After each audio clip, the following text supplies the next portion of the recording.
pretty respectable. I don't think it's that far past Bulldog Monster that I once tried, but that really. But then again, I didn't look at the rate of climb. I just thought that was fast. But I think this one is comparable. Comparable. You think so? What about your Bailey? I mean, you certainly looked like you were climbing steeper. Yeah. From down here. It's my Bailey. When I changed over, I noticed that the ground was definitely moving away a little bit quicker than it does with my Matrix. Would you buy one? Would you be interested in like a finished version? Yeah. Let's have a look. Any faults? Not really. Obviously, we'll have to see how this new engine design goes with, any niggles that might crop up at some point in the future. There's one or two things that other four-strokes have suffered. We'll see if this one's, suffer the same sort of problems. But on the whole, they're generally far more reliable than two-stroke. I don't know why people fly two-strokes. and we'll cut there. Busting exhausts and so on.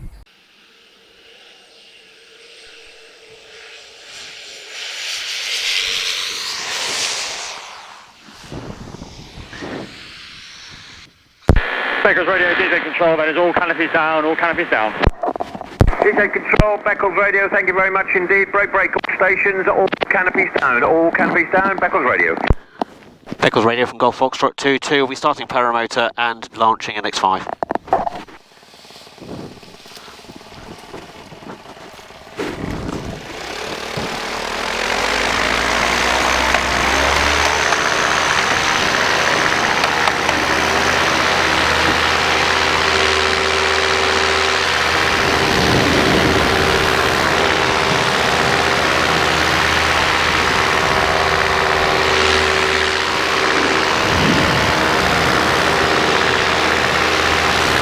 Right, well that was fairly benign, nice progressive power. There's a very, very short travel from 0 to full throttle on this. It's very, very delicate. This motor does actually produce quite a significant amount of torque turn. Look at hands up, it's immediately turning. That's possibly down to the frame, I don't know, but turning a 130 prop, and I'm at 7,400, nearly 7,500 max power. Beckles Radio from Golf Foxtrot 2-2, north of the field, north of your circuit. I'll rejoin you in an hour's time. Golf Foxtrot 2-2. Foxtrot 2-2, Roger, many thanks, and what a rate of climb you've got. There we go, volume down. Right, so EOS Quattro. Little bit fickle to start. Sometimes it will start, so four strokes, especially long four strokes, and this is effectively a long Bailey, is probably the easiest way to describe it. It's a long stroke Bailey, but EOS Quattro. It's got a decompressor, but it doesn't always work very well. From the times we were trying to start it, sometimes it felt really smooth, like a Bailey. It wouldn't really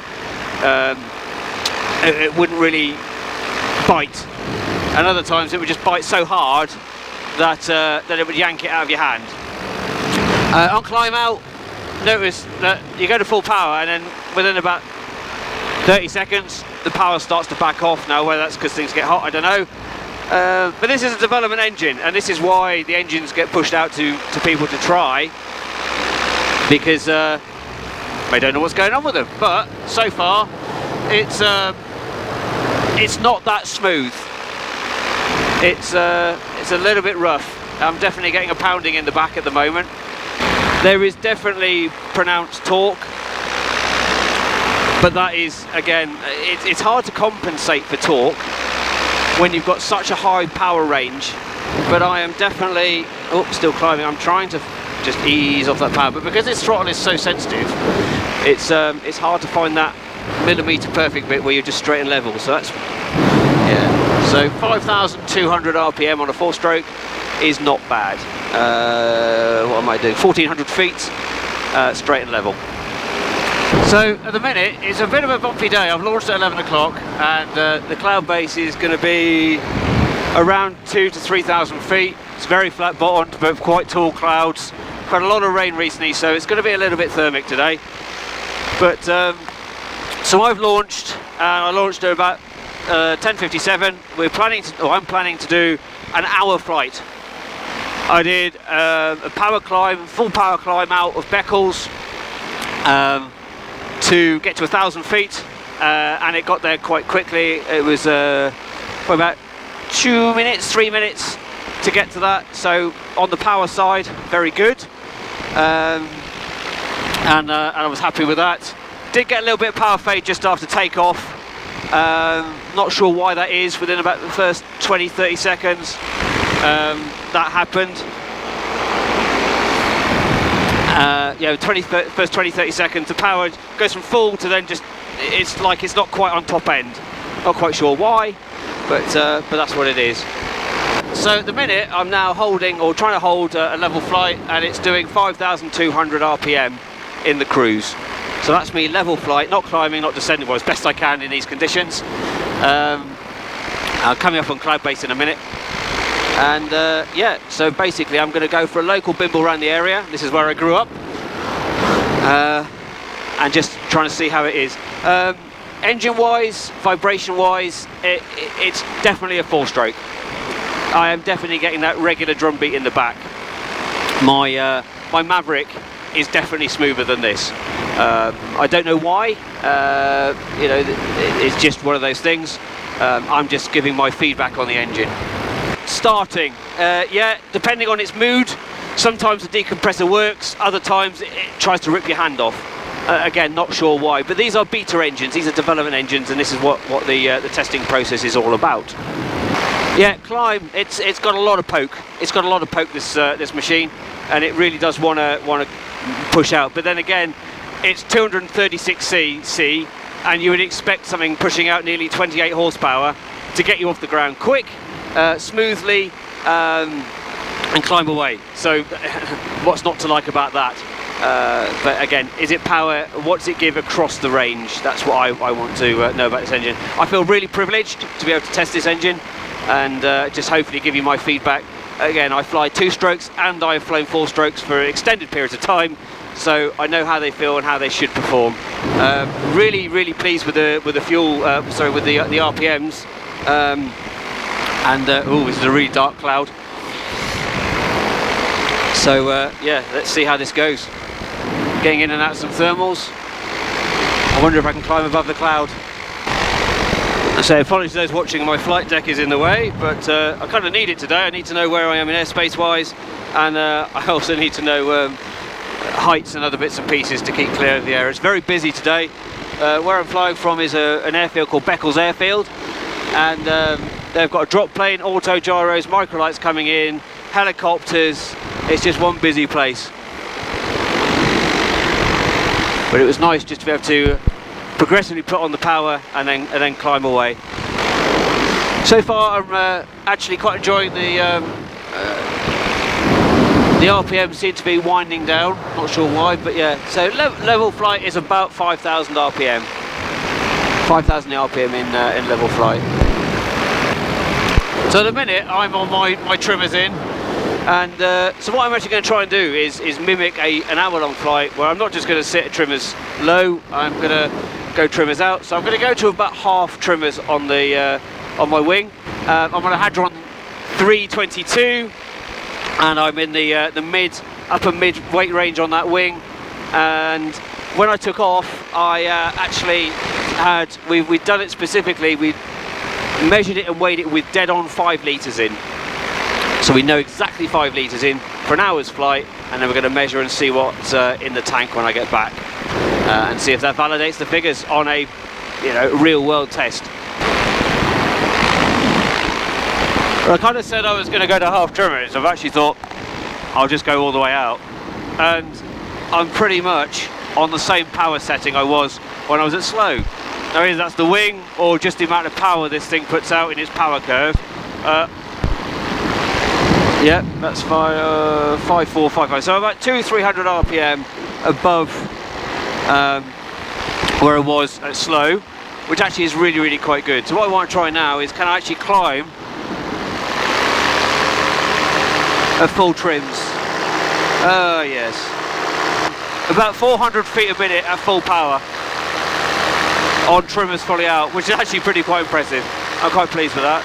So we're going to go back down again. Gorgeous day, looking at the east coast. Look at that, look at all the ships out there.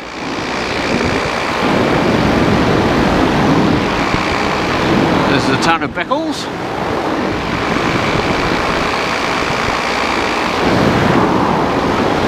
Not there's any views for your video, Paul, but hey.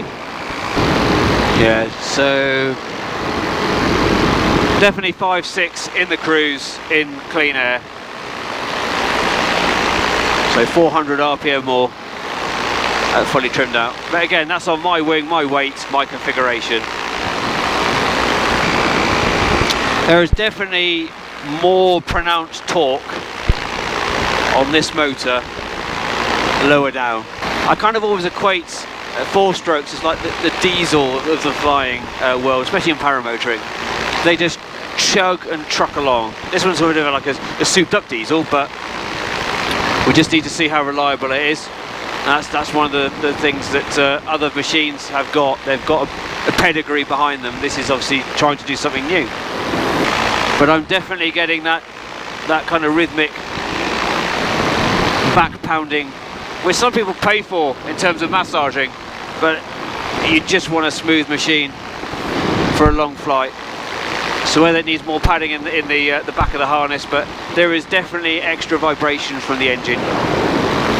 But as I always say with paramotoring, you don't always get something for nothing. Everything in paramotoring is a compromise. Everyone talks about the biggest, the fastest, the most powerful. What you gain with one hand, you lose with the other. So I'm running back in now, 42 minutes. I want to land at 57. So 15 minutes to run until I want to be on the deck and actually give us the hour figure for fuel burn, which is the figure everyone seems to want to know about.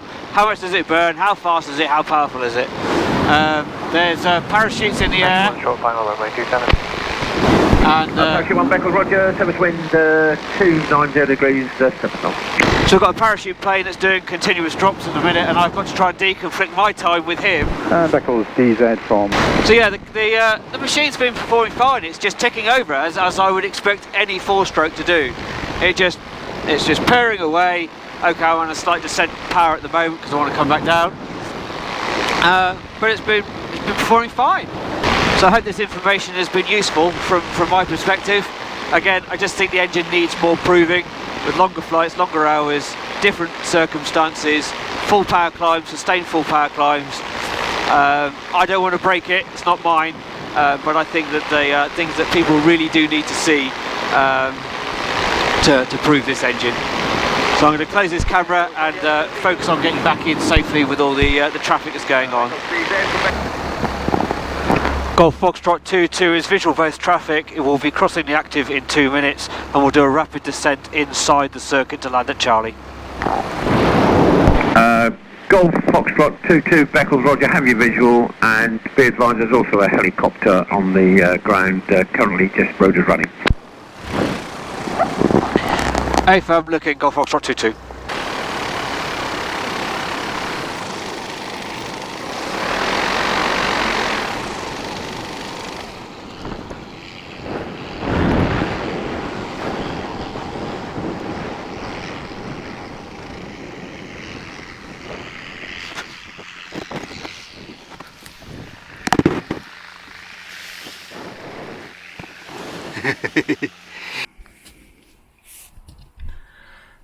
That is almost exactly 2.5 litres for an hour and 5-minute flight, which is pretty damn good.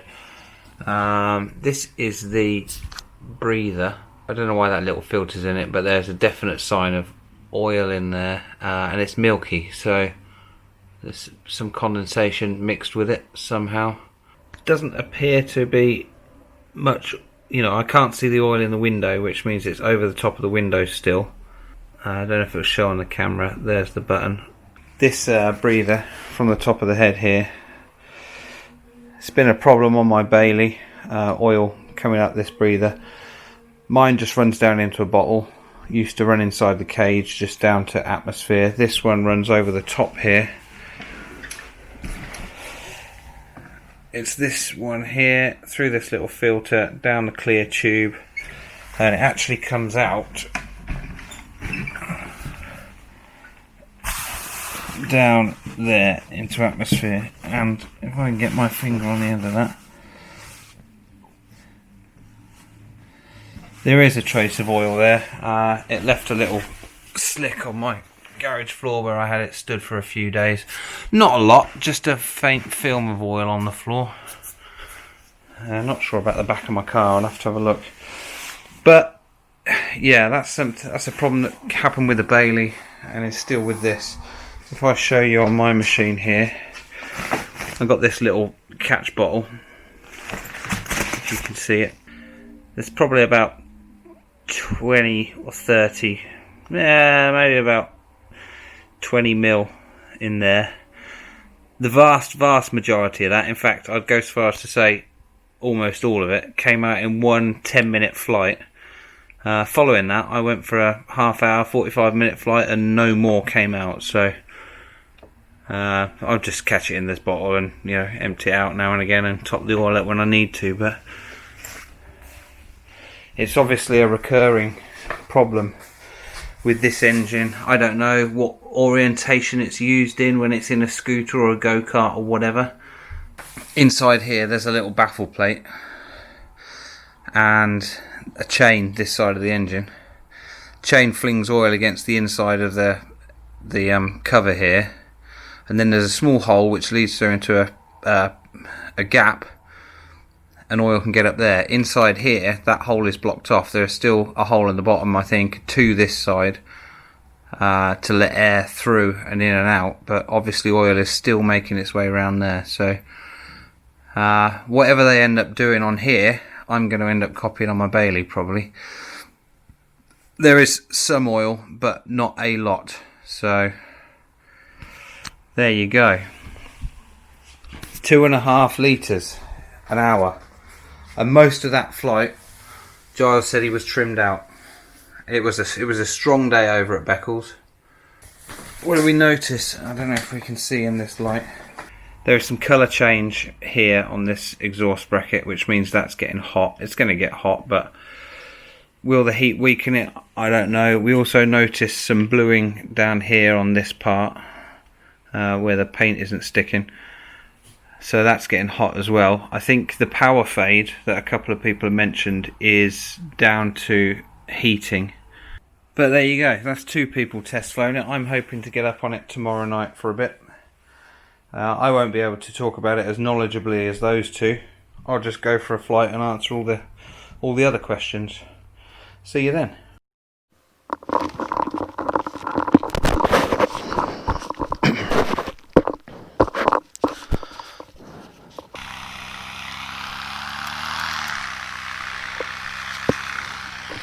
Clear prop.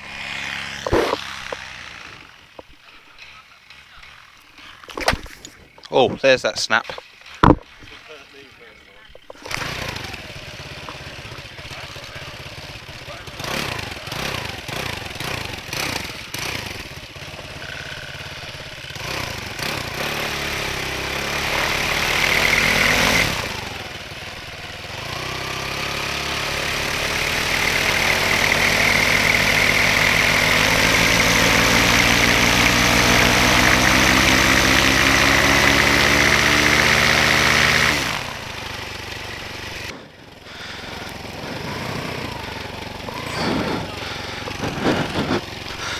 Okay, no more f***ing around. Maybe more commitment and power. Yeah.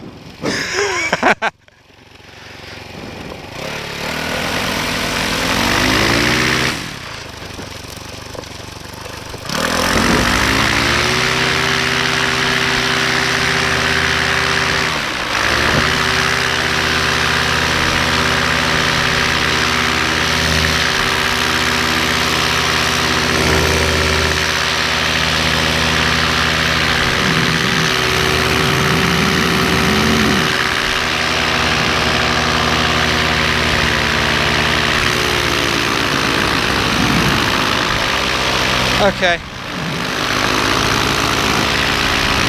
Hang point feels okay.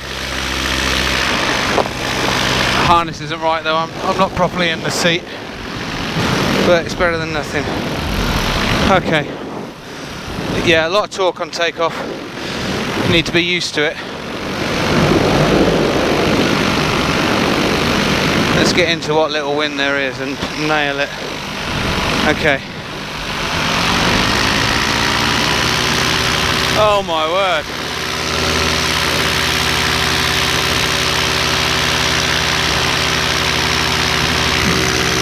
Seven, 6, 7, 5, 9, 7, 5, 8, 7, 5, 7, 7, 5, 6, 75, 50, 75, 40, 75, 20, 10. Yeah, lose about 100 RPM in that fade. The torque is, there's a lot of torque.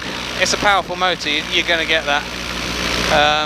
So it needs a frame that's set up properly to deal with more torque, basically. I don't fully understand torque. Could this and a Monster both have the same thrust, but one have more torque than the other? I don't know. The torque of a function of the force of the propeller going round as opposed to the rate. I don't know. I'm not a scientist. I just like flying. And what a night for flying. Okay, so I know I need to adjust this harness a bit. And then I'm going to go up for a bit of a longer flight with some sunglasses on so I can see and answer all the questions. But yeah, nil winder with extra torque.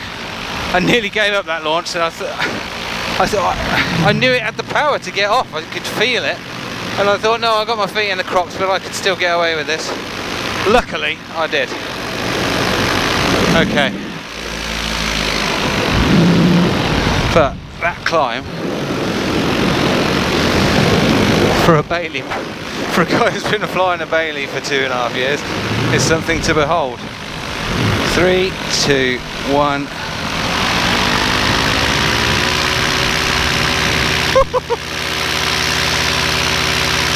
Chair physically pointed at sky. Okay, I've got no brake inputs here, so torque wise you can see the direction change with it. It's got a lot of torque. Bit of weight shift, cross legs. Pretty much straight, yeah. I like it. Sounds good. Right, let's go and land.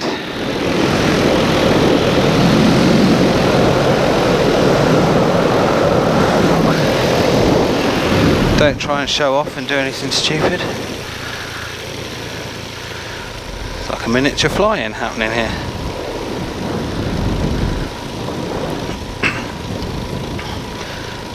Yeah, I just need to make this harness a little bit longer. Make the straps a bit longer. It feels like it would fit Giles, and Giles is arse to shoulder measurement, whereas mine is about 2 inches longer. Said the vicar to the showgirl.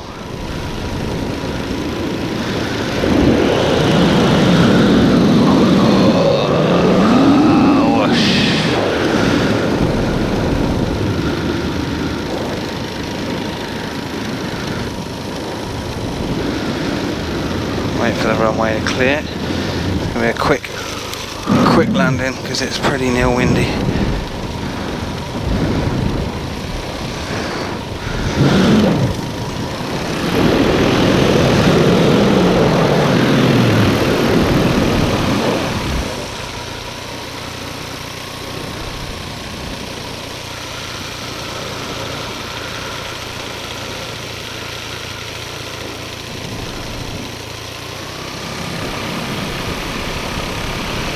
Oh, it sounds gorgeous. It really does. Whoosh.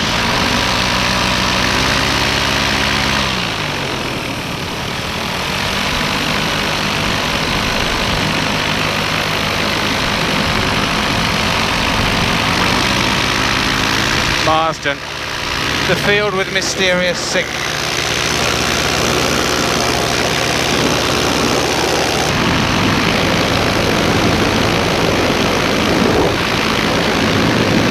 Okay, blue wing guy go left. There's even a circle in the middle.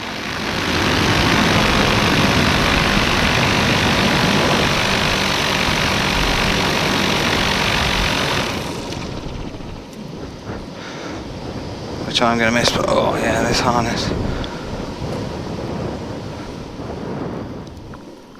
Oh, it's quick.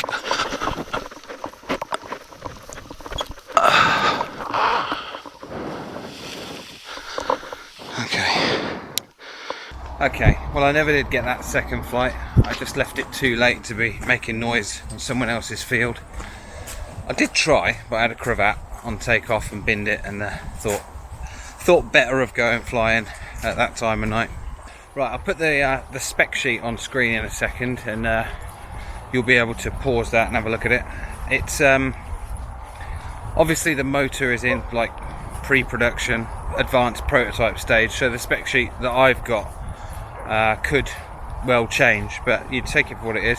And while you're paused, feel free to like and subscribe and hit the bell and all that stuff.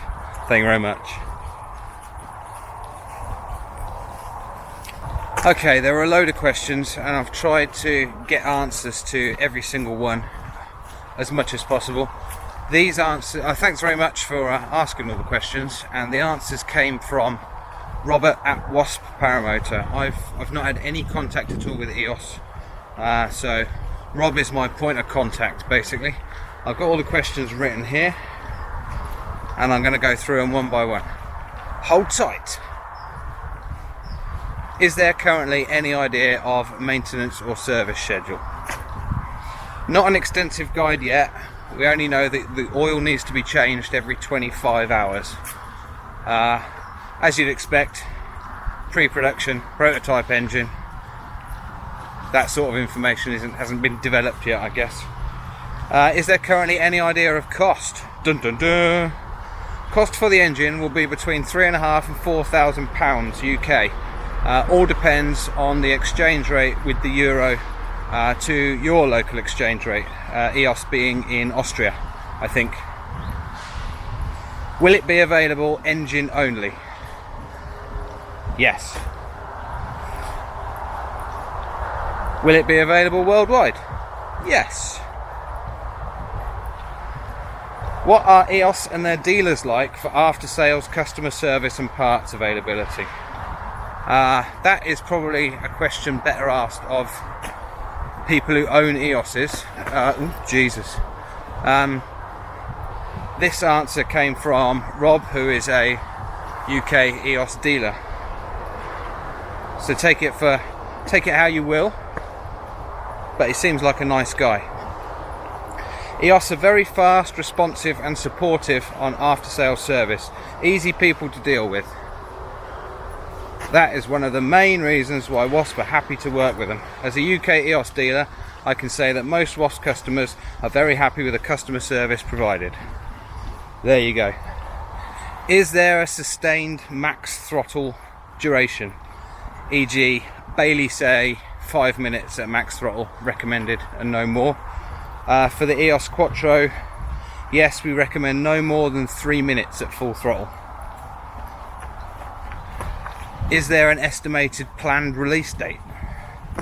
The release date was planned to be this summer after all the beta pilots had flown 100 hours and given all their feedback. But due to the lockdown it has been delayed. Imagine my frustration as I received my Quattro 4 days before lockdown, so catching up as much as we can to at least having 100 hours for each beta pilot. If it breaks, where would an owner get it fixed? It would be repaired in the UK by the main dealer, same as we do with any EOS engine sold through WASP. So your country's main dealer should be able to repair it, if required. So then I asked, do you or EOS know of any frames that it won't fit? The answer I got back, the Quattro is a powerful engine with a strong torque effect. So if fitting in any frame, it must be very well designed with a good torque compensation system. I've seen it obviously on a WASP, I've seen it on a Maverick, Scout, obviously it's been on a Scout. I can't think why it wouldn't fit on any engine unless you know, you had an enlarged fuel tank. But I think I've seen it on a Maverick with the 17 litre tank, so it goes on there. Will there be a warranty? Yes, as usual from EOS, there is a warranty on the motors. Not sure yet if it will be 12 or 24 months. Is there already a waiting list, and if so, how long is it? No waiting list yet until EOS collect all the data from the beta pilots and they're 100% ready to release. Is there a break-in schedule? Yes, there is a break-in schedule, and it is easier than a two-stroke engine.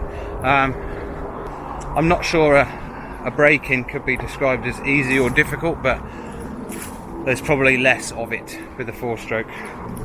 Any plans for an electric start option? Yes, there will be an electric start version as well. Be testing it soon, and it's only 1 kilogram extra than the pull start version. Beauty. So 3 people flew it, a bunch of people put it on and ran it up, and everyone liked it, which is good. I've got some pros and cons which I'll do in a second, but thank you to Robert at WASP for lending it to me for a couple of weeks or whatever it was, and I haven't been asked to say anything or to not say anything or anything. I've had free rein to make this. I've had no contact with EOS at all, only Rob, and Rob wasn't even in the country while I had the motor. Just take it, make a video on it, be honest. It'll be interesting to see what you think as an independent person. So it's quite a privilege, and thank you very much, you know, to be able to even, you know, see a prototype engine, let alone keep it for a couple of weeks, mess around with it and go flying. So yeah, thank you to Rob and EOS, I guess, because Rob would have had to get the okay from them, I'm sure. So to all intents and purposes, as Giles mentioned, this is, or can be thought of as, a long stroke Bailey. And there may well be reasons why Bailey themselves haven't already done that. I don't know. It's more powerful and it's lighter than the Bailey, but the law of engines says if you make something more powerful and lighter, you give back some of the smoothness and some of the reliability. So it'll be interesting to see what they change between now and the finished article, regarding balancing things or whatever, I don't know, making things thicker, maybe the weight goes up, but it'll be interesting to see how it performs over time. Like somebody said yesterday, it needs a good Land's End to John O'Groats run, at least, to which is the length of the UK for you colonial cousins. So pros and cons. It's a beta test shakedown engine, and the 10 that are out there so that problems can be identified and then hopefully dealt with in the future. And what have we noticed? The decompressor mechanism isn't perfect. When it works, it's gorgeous and smooth, almost one hand start, you know, really nice. When it doesn't work, it tries to take your arm off. It's quite a snatch on there. So that's something that needs finagling. I mean, the Bailey's start is very easy. Their decompressor is perfect. Finished, polished, the culmination of 15 years of research, development and experimentation. Another thing is this oil. It's been a constant but intermittent problem on my Bailey, and I know I'm not the only person to suffer from it. The Quattro's got a slightly different arrangement inside the rocker cover. We wait to see if they can do anything about that. You saw the amount of oil I collect, and there was evidence of oil with the Quattro. I heard one of the other beta test versions suffered quite bad from it, but yeah, just evidence of here. Not enough to, you know, be able to tell that you'd lost a significant amount, but there was a trace of oil. So it is coming out there a bit. Power fade. I think Nigel mentioned it to me. I mentioned it to Giles. Giles tested it. I went up and tested it. And yeah, it's there. There's about 100 RPM difference between full thrust and then what you get after 20 or 30 seconds with the throttle pinned. I'm told it's a temperature related thing. The engine heats up fast and that does that. But again, law of engines. As it gets lighter, it means it gets thinner. And as it gets thinner, it means it heats up quicker. So, like Giles said, everything with paramotoring is a balance. What you gain in one area, you're giving up in another area. Vibration. And Nigel and Giles were a bit more considered with their test flights. And they both mentioned it, so make of that what you will. I was just a bit overexcited and didn't even think about it. But I can't really compare that to my Bailey because I didn't pay any attention to it. I mean, that says it wasn't awful, otherwise I'd have noticed it and said something, but they've both said there's more vibration, I think. So what would that be? Just balancing of bits of the inside of the engine, I guess. Camshaft. I don't know, I'm just talking about things I don't know anything about. Bits that aren't symmetrical, basically. And a couple of other things that aren't problems, just facts of life. It's powerful and it's torquey. Robert's right when he says any frame it goes on needs good compensation. The Hexo that it was on as a test rig, the torque compensation could have been increased on there, and that will probably be something that manufacturers do as standard. That's obviously just a test rig. Yeah, it's quite strong. It's not a problem as long as you're used to it. I mean, with power comes torque, I guess. And the other thing is the choke. Bailey doesn't have a choke on it. Everyone who started this, I'd estimate 10 to 15 people. No one used the choke. Most people started it fairly easily.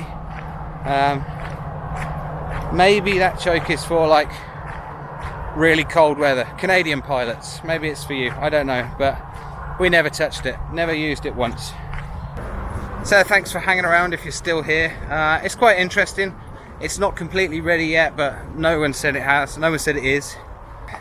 I just want to thank Robert from WASP for inviting me to do it.